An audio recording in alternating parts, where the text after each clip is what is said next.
And Ali, I appreciate you tracking that. And meanwhile, I know there's another story, a new incident that we are just getting confirmation on. American tourists apparently caught in the crossfire of cartel activity. What can you tell us about that?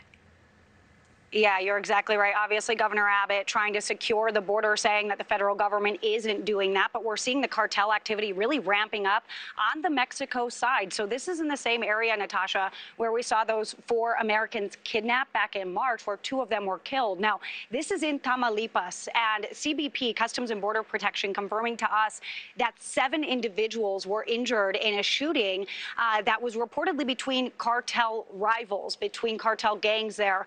Now, 7 of these individuals reportedly arrived to the Roma port of entry early this morning in Texas by way of 2 Mexican ambulances. Now, the first people on scene were reportedly Mexican officials as well. Now, of these individuals, we know that the majority of them were U.S. citizens, some were legal residents, and one was also a Mexican national. Now, we also can tell you here that this caravan of tourists, it was around 15 to 20 people that were traveling through this area when they were caught in that crossfire. Now, these groups were also using armored vehicles, Natasha. They're these armored vehicles that they're referring to as monsters or monsteros, and they're armored. They are geared up with rifles, with artillery. They're impenetrable. So that is what they were apparently using.